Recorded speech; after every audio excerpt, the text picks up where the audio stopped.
Maasai et Maasei Avotai, quand est-ce que mes actes vont arriver au niveau des actes des pères, de mes pères, Avraham, Yitzhak et Yaakov. Et cette phrase des Chachamim, elle est très bizarre, d'accord? Ça veut dire quelqu'un, maintenant, il se lève le matin, il dit, genre, quand est-ce que je vais avoir des actes de la valeur des actes d'Avraham et de Yitzhak et de Yaakov? Mais même pas en rêve, ouais, c'est bizarre. Et en plus, c'est marqué Chayav, un homme est obligé. Alors, ça veut dire quoi? C'est juste un vœu pieux, c'est juste un rêve, c'est juste une illusion, ou c'est une réalité?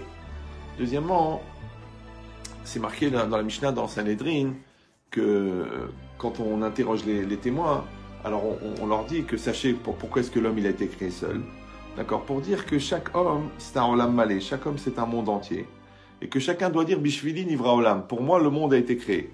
Vous allez dire c'est la folie, c'est la gava de malade, c'est l'orgueil incroyable, genre pour moi le monde a été créé.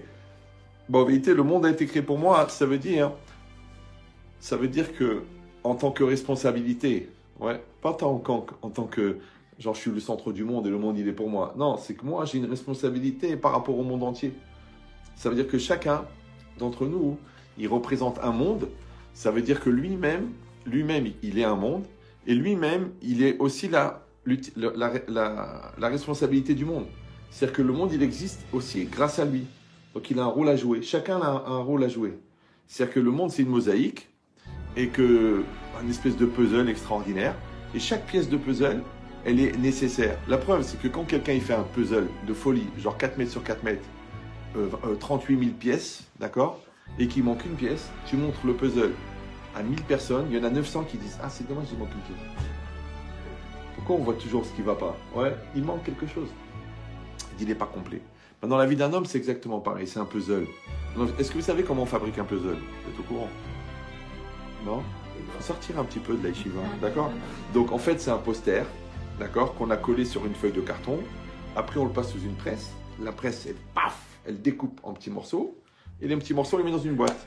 Maintenant, imaginez l'idée. Le gars, il adore. Il a un magasin de puzzles. Donc un jour, il s'interroge, il vend des milliers de puzzles. Et puis un gars, il rentre, il dit, voilà, je voudrais tel puzzle. Il dit, monsieur, pourquoi vous voulez ce puzzle-là? Il dit, j'adore l'image.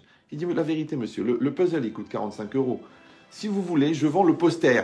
Le poster, il coûte 2,50 €. Vous voulez pas acheter le poster? Il dit, non, je veux le puzzle. C'est pas la même chose. Ouais. Alors en vérité, le poster, c'est l'image finale. L'image finale, c'est quand tu arrives à la fin de ta vie, d'accord? 5 minutes avant de mourir, tu te retournes et tu vois ce que tu as fait. Tu vois ton poster.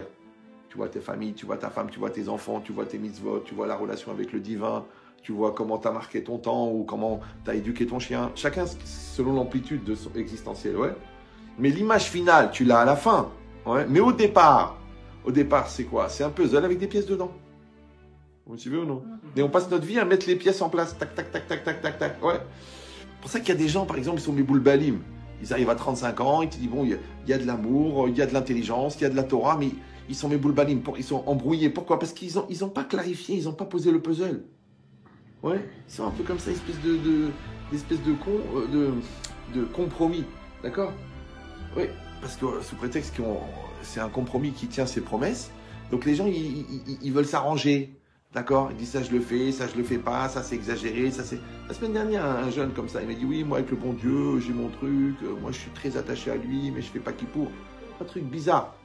Je dis c'est intéressant, c'est bien, c'est presque Spinoza, c'est entre Spinoza et christianisme, c'est bien, t'as trouvé ton truc, ouais, mais le problème c'est qu'il est juif le gars. Donc ça veut dire qu'à un moment... Il faut accepter que même le puzzle, il a des contingences. Même toi, tu es énervé de ne pas trouver la pièce. Alors qu'est-ce que tu fais? Tu prends une autre pièce et tu essaies de la mettre à coup de marteau. D'accord? Toi, tu vas absolument, tu t'es investi dans cette société, tu as déjà perdu 132 000 €, mais tu continues, tu dis je vais la finir, elle va te finir. Ça y est, le comptable t'a dit c'est mort, tu sors, tu dis non. Ouais, la fille, tu la veux. Pourquoi? Parce qu'elle t'a dit non. Donc, tu vas tout faire pour l'épouser. Après, tu auras le temps de te rendre compte pendant les 42 ans de mariage que tu as épousé un cauchemar. Mais en attendant, tu la veux. Ou parce que tu as été attiré par ses qualités morales extraordinaires. D'accord? Parce qu'en hébreu, midot, ça veut dire qualité et ça veut dire mensuration. Donc, quand le gars il dit est-ce qu'elle a des belles midot? Tu sais jamais exactement de quoi il parle, tu vois, ouais. Je leur dis, j'ai pas de catalogue en relief quand je te dise, d'accord. Donc, qui t'épouse? T'épouses un corps, t'épouses un cœur, et tu dois décider, t'épouses une neshama, t'épouses une personne. Voilà, donc vous avez compris que la vie n'est pas évidente. Ok, sauf pour les brels. Et pour eux, il n'y a pas de problème, parce que déjà, génétiquement modifié, puisqu'il s'appelait Jacques à la naissance, Jacques Brel. J'ai besoin des blagues pour savoir